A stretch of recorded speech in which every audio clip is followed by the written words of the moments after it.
Olá, leitores! Tudo bem com vocês?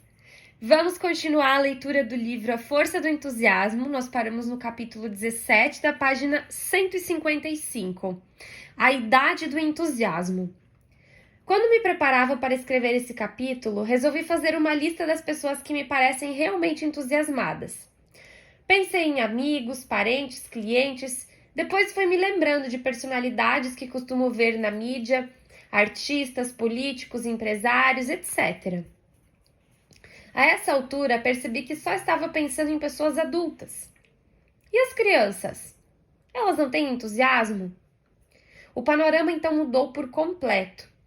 Até então, eu estava listando mentalmente dezenas de adultos para encontrar alguns, entre eles, que de fato manifestassem bastante entusiasmo. Não chegava a ser um percentual animador entre os adultos. E agora, identificava o entusiasmo em praticamente todas as crianças que eu ia recordando, desde meus amigos de infância até os meninos e meninas que conheço hoje. Olhe para uma criança pequena brincando e você vai ver como ela se empolga e como se entrega de corpo e alma ao que está fazendo. Depois de um tempo, você poderá ver a mesma criança entediada com alguma obrigação escolar ou com alguma exigência disciplinar dos adultos, mas logo em seguida, os seus olhos voltam a brilhar quando está fazendo o que gosta. Mesmo na sala de aula, os professores criativos conseguem manter acesa a empolgação da turma durante todo o tempo. Depois de pensar nas crianças, voltei minha mente para as pessoas idosas. Recordei-me com tristeza de tantos velhinhos desanimados, recolhidos em asilos ou sentados em suas cadeiras de balanço durante horas a fio, e reunidos nas praças jogando cartas para passar o tempo. Lembrei-me das pessoas que, não tão idosas, já vivem dizendo saudosas: "Ah, no meu tempo", como se já estivessem mortas e hoje não fossem também o seu tempo. Mas em seguida, lembrei uma série de ilustres entusiastas que permaneceram ativos com mais de 90 anos. A doutora Anise de Silveira, o jornalista Barbosa Lima Sobrinho, o empresário e também jornalista Roberto Marinho, o arquiteto Oscar Niemeyer, a atriz Dercy Gonçalves, o arcebispo Dom Helder Câmara e tantas pessoas, famosas ou anônimas, que depois de aposentadas encontraram novas motivações nas suas vidas. O homem só envelhece quando nele os lamentos substituem os sonhos. Meus pais, já octogenários, não deixaram de ir pescar no Pantanal Mato-Grossense todo ano, dirigindo a sua própria Kombi com a alegria de um jovem casal em férias. Muitos outros nomes ilustres continuaram brilhando depois dos 80 anos, como Picasso, Chaplin, Sartre, Frank Sinatra e os músicos brasileiros João Pacífico e Silvio Caldas, produzindo em seus últimos anos de vida criações que permanecerão vivas e marcantes durante muito tempo. A idade só conta quando se envelhece, mas agora que fiquei velho, bem que poderia ter 20 anos. Einstein. Todos esses exemplos me reafirmaram uma certeza que há tempos trago comigo e que vai me acompanhar pelo terceiro milênio afora. O entusiasmo não tem idade. Como seria se a gente pudesse viajar num raio de luz? O menino Albert Einstein vivia fazendo para si mesmo intrigantes perguntas como essa. Cresceu sem desistir de buscar respostas para os seus devaneios e acabou revolucionando a ciência com a sua teoria da relatividade. O que o homem poderia fazer para conseguir voar como os pássaros? O menino Santos Dumont ficou adulto sem renunciar a esses voos da imaginação. Estudou bastante, pesquisou, dedicou-se inteiramente ao seu sonho e tornou-se o pai da aviação. Inúmeras descobertas revolucionárias nasceram assim, de questões infantis, aparentemente impossíveis ou absurdas. Imagine agora quantas ideias são abortadas a cada dia nas empresas, por causa de respostas castradoras como essa. Isso é impossível, jamais daria certo, esqueça. Uma vez passada a infância, se o indivíduo quiser aprender algo que acha que nunca experimentou fazer, só haverá um jeito de conseguir. É trabalhando com a mesma alegria e a mesma falta de preconceitos da criança. O entusiasmo desperta a criança que há em nós. Uma pessoa entusiasmada não tem vergonha de manifestar seu entusiasmo, não censura suas manifestações de euforia ou de excitação pelo que faz. Há algum tempo vi um desenho de humor que mostrava escravos carregando pedra, amarrados em correntes, com uma enorme bola de ferro presa aos pés e vigiados por guardas armados com chicotes pontiagudos. À frente desse grupo de escravos, como se fosse o mestre de cerimônias de uma convenção de empregados, o feitor anunciava, sorridente: "Trouxe hoje uma pessoa para lhes falar sobre entusiasmo." A anedota é tão absurda que nos faz refletir. O entusiasmo busca a liberdade, como a planta procura a luz do sol. Nisso está uma diferença vital entre o trabalho livre e o trabalho escravo. O que impede o escravo a trabalhar é o coração. O trabalhador livre é movido pelo entusiasmo. E você, como trabalha? Coagido ou entusiasmado? Por obrigação ou com alegria no coração? Pode ser que esses escravos, esse feitor e os guardas com chicotes estejam dentro de nós mesmos, na forma de autocensura, insegurança, medo e timidez. O que nos impede de trabalhar com entusiasmo e exercer a nossa liberdade? Lembretes da criança que ainda somos. Cuidado com as armadilhas da rotina, que costumam dominar a vida dos adultos. Não leve tão a sério seus problemas. A vida é muito mais do que a pressão do nosso dia a dia. Não se deixe enredar pelos compromissos e preocupações a ponto de perder a alegria e o lado divertido da vida. Levante-se bem cedinho, suba uma montanha e veja o sol nascendo. Então pense assim: como eu quero estar daqui a 10 anos? O que eu vou fazer no dia de hoje para ser uma pessoa realmente feliz? Comento sempre em meus livros e palestras sobre a energia das pessoas idosas. Sempre cito personagens bíblicos que viveram mais de 100 anos, como Moisés, que completou sua missão aos 120 anos. Ele mesmo havia escrito no livro de Gênesis: os dias do homem serão 120 anos. Agora que os avanços da ciência e os cuidados com a qualidade de vida estão tornando possível a longevidade com mais saúde e mais vigor, não fazem mais sentido aquelas velhas formas de pensar que só valorizam a juventude e menosprezam a idade mais avançada. A velhice não é o vôo dos anos, e sim a madrugada da sabedoria. Murphy. Muitos homens param de festejar aniversário quando chegam aos 30 e têm horror de entrar nos anos terminados em enta. Outros têm um verdadeiro pavor de serem chamados de coroa por algum garoto e entram em profunda depressão quando estão chegando ao glorioso marco do meio século de vida. O cabo da boa esperança para ser o cabo da tormenta. E as mulheres? A maioria delas permanece miraculosamente com 20 e poucos anos até chegar aos 40, e depois passa a admitir que tem 30 e poucos até dobrar os 50. Só depois dos 60 as pessoas costumam perder a vergonha de dizer sua idade. Quando é que essa mentalidade estreita vai mudar e voltaremos a dar o devido valor aos nossos velhos? A tirania da juventude, inclusive nos padrões estéticos e no mercado de trabalho, é um sintoma de atraso da sociedade nesse início de um novo milênio. Quando vamos evoluir nesse sentido?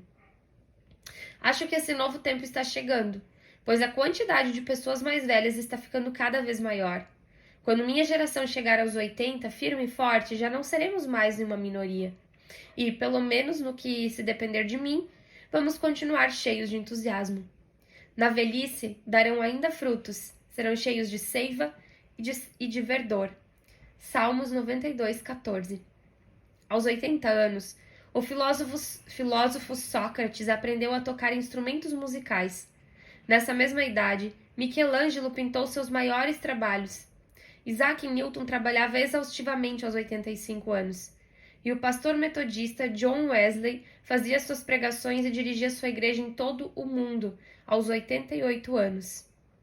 Você pode realizar mais aos 90 anos do que aos 60, porque a cada dia você cresce em sabedoria e compreensão da vida e do universo, através de novos estudos e interesses. Murphy. No Brasil de hoje, também não faltam exemplos. O compositor Carlota gravou seu primeiro disco aos 66 anos, e a poeta Cora Coralina publicou seu primeiro livro aos 88 anos. Hoje temos condições de ficar ativos muito mais tempo, e a tecnologia nos permite estar sintonizados com o mundo inteiro. Somos tão jovens quanto os nossos pensamentos. Essa jovialidade não se opõe à velhice, que tem como grande trunfo a sabedoria. Viva a velhice jovial, incluindo também a criança e o adulto que vivem dentro de nós. Isso não é um excelente motivo de entusiasmo? Capítulo 18. Esfriando a cabeça. Era sábado de manhã e todos estavam animados, preparando-se para a festa de casamento que aconteceria numa fazenda vizinha. O gaúcho Antônio, um dos empregados do nosso sítio, morava do lado da horta, e a uns 200 metros da nossa casa, com sua mulher Albertina e uma filhinha de 3 anos. Com um vestido vermelho de chita, fazendo trancinhas no cabelo da sua filha, Albertina era uma das mais animadas para a festa. Enquanto nos arrumávamos, várias vezes ela veio saber se estava na hora, pois iríamos todos juntos no velho carroção, tipo buzina 60. Chamávamos de buzina a peça que se encaixava no eixo, onde é fixada a roda da carroça.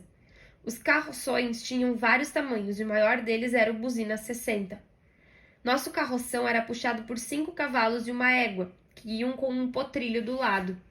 De vez em quando, ela enfiava a cabeça entre as pernas da mãe para mamar. Ele sempre seguia a mãe enquanto ela trabalhava. Quando encontrava um capim apetitoso na beira da estrada, parava para comer um pouco e depois corria até alcançar novamente a carroça. O carroceiro sabia o nome de cada um dos animais. Os 2 mais pacatos ficavam atrás, na região chamada de coice, onde o carroceiro leva coice se for imprudente. E os animais com mais entusiasmo, chamados de guias, ficavam na frente, puxando e dando ritmo para os outros 4. Foi num carroção desses que fiz uma viagem memorável, carregando caixas de abelhas em um trecho de 40 quilômetros. Mas isso foi uma aventura à parte. Voltemos à história do gaúcho.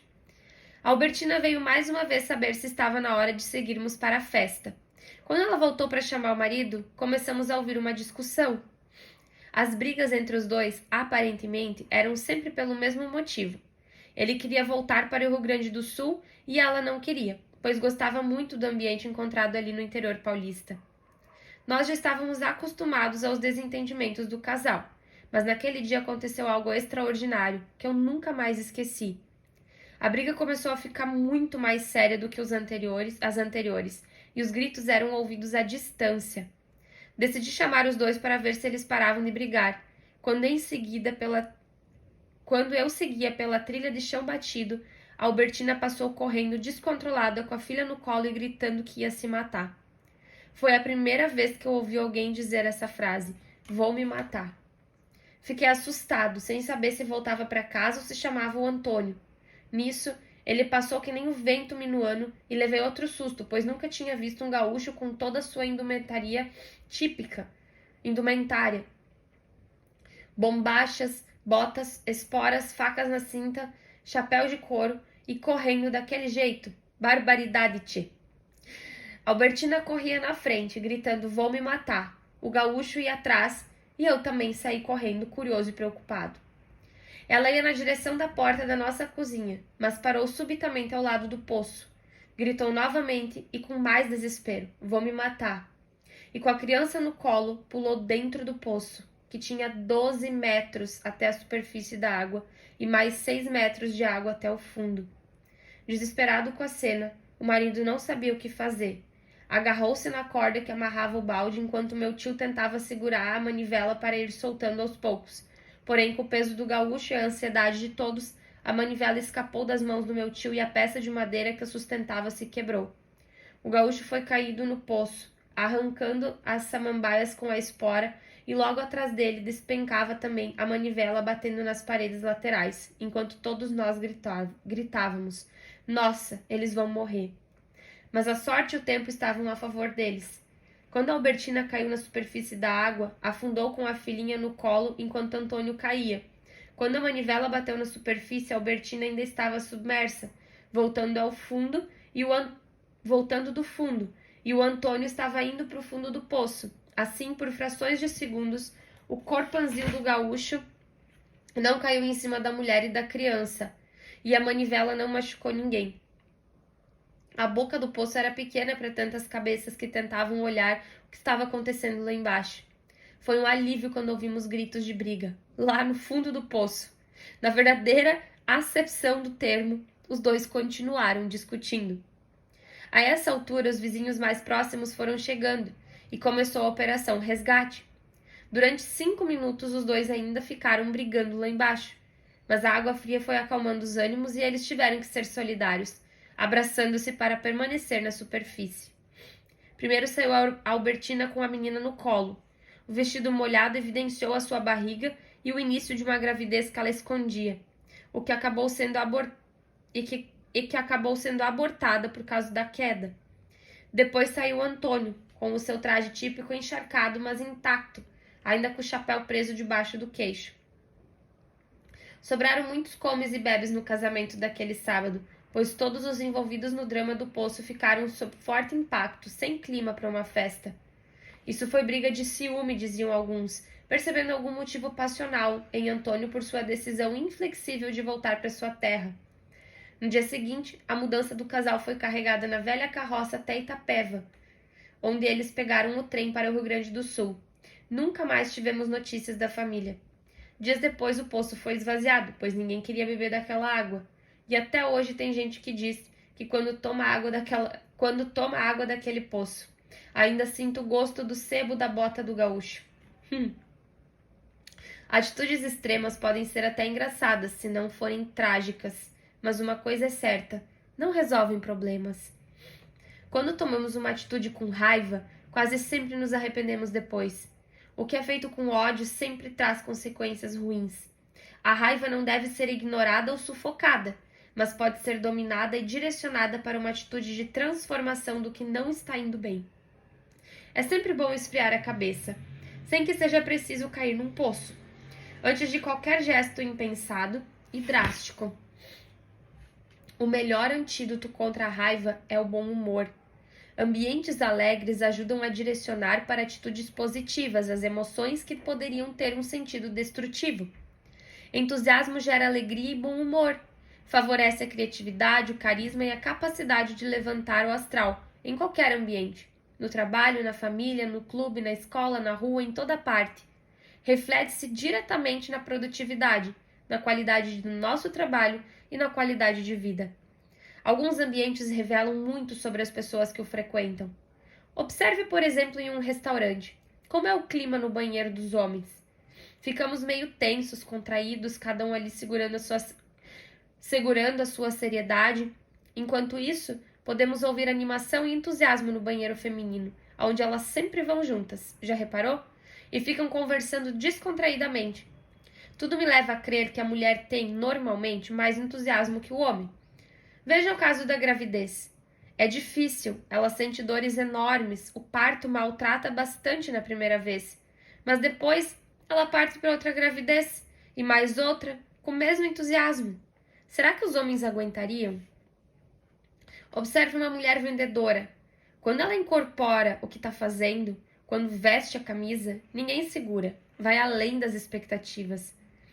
A participação de mulheres no mercado de trabalho está aumentando e isso tem sido muito positivo para o ambiente profissional, em todas as áreas, pois elas trazem mais sentimento, sinceridade, informalidade,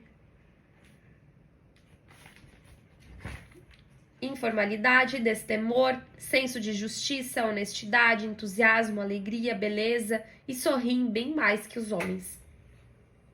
Felicidade num sorriso. Não viva assim trancado dentro de si mesmo, nem assim brigando com a vida. O valor de um sorriso nada custa, mas cria muito. Enriquece os recebedores sem empobrecer os doadores. Dura apenas um segundo, mas muitas vezes a memória o guarda para sempre. Ninguém é tão rico para ir adiante sem ele, e ninguém é tão pobre que não fique mais rico com os seus benefícios. Traz a felicidade ao lar, alimenta a boa vontade nos negócios e é a senha dos amigos.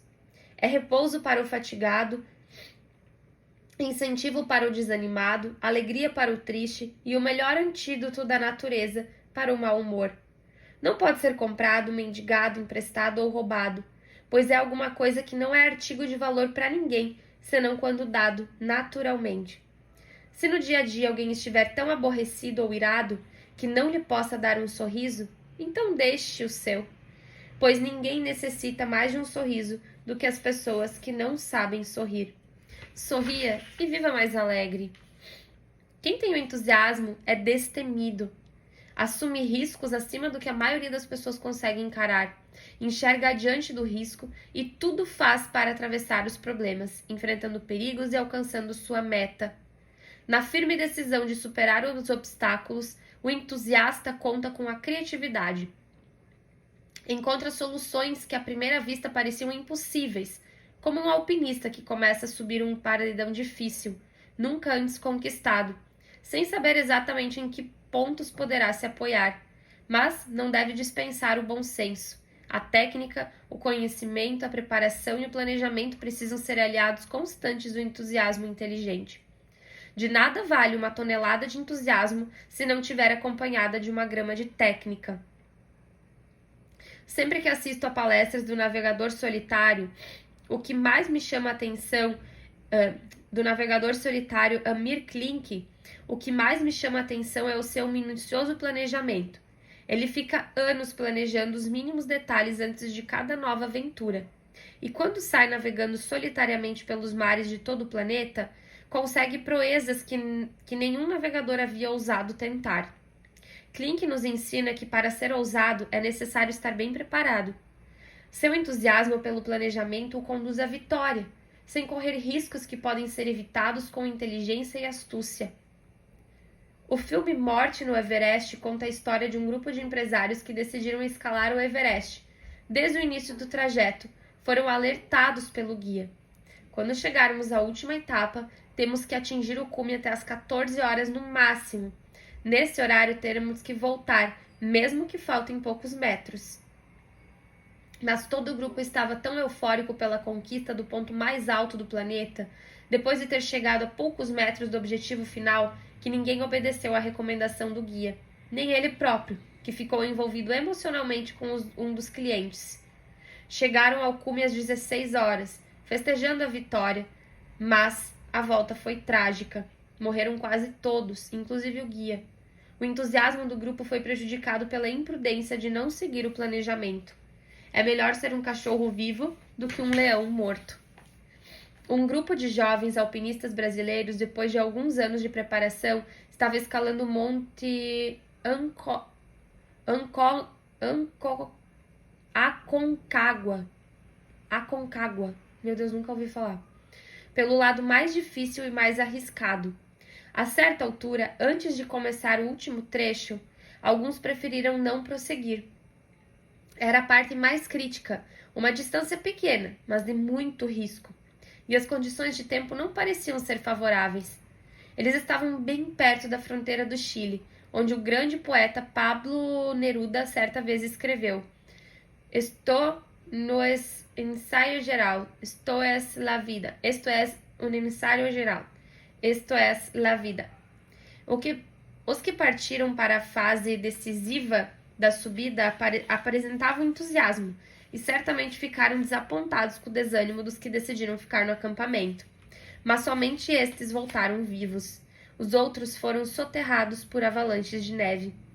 Analisando hoje os fatos e a maneira como aqueles rapazes morreram, conforme foi notificado nos jornais e revistas, podemos concluir que a prudência não se opõe ao entusiasmo. Os que sobreviveram tiveram entusiasmo durante todo o tempo, mas, ao sentirem perigo de vida, fizeram sua avaliação e sentiram que o melhor seria permanecer no refúgio enquanto seus companheiros investiam em correr o risco. Os alpinistas que não subiram e que sobreviveram talvez tenham um recado tão importante a dar quanto os esportistas vitoriosos que fazem palestra para as empresas. Uma das muitas atividades que eu fazia na roça, nos tempos de rapaz, era derrubar árvores e cortar mourões, que também chamávamos de palanques, para dar sustentação aos arrames que seguravam os ramos da parreira. Os galhos da árvore derrubada eram tirados e o tronco era dividido em pedaços de 2 metros. Depois era necessário levá-los nas costas até o caminhão. Acontece que as árvores que eu cortava tinham mania de cair nos lugares mais difíceis. Eu ficava intrigado, querendo entender por que isso acontecia, mas hoje acho que deve ser por causa de alguma lei da natureza, como aquela famosa lei de Murphy. Se uma coisa tem uma chance de não dar certo, ela vai dar errado. Muitas vezes as árvores caíam em grotas estreitas, entre barrancos altos, e para tirá-las de lá era um sacrifício. Esse tipo de trabalho é mais fácil hoje, porque os mourões são feitos de concreto e as matas são preservadas, mas naquele tempo ainda não existia a preocupação ecológica de preservar as árvores. Havia muita mata e ninguém se preocupava com isso. Tínhamos um empregado de nome Belmiro, um mulato forte que colocava o mourão nas costas e saía pelo mato arrebentando cipó com o peito, inclusive um tipo de cipó cheio de espinhos chamado malícia. No final da tarde, ele estava com os ombros machucados e até sangrando, todo arranhado no peito, nos braços e no rosto. Parecia que tinha brigado com um bando de gatos dentro de um saco. E havia outro empregado, cujo apelido era Nenê. Dá pra ver que ele era tipo um franzino. Este colocava um saco de estopa para proteger o ombro e apoiava bem o mourão, tendo cuidado de escolher o lado mais liso da madeira para não ferir as costas. Em vez de sair gemendo e rebentando cipós no peito na raça, como seu parceiro, o Nenê escolhia as trilhas feitas pelos bois que desciam a grota para beber água.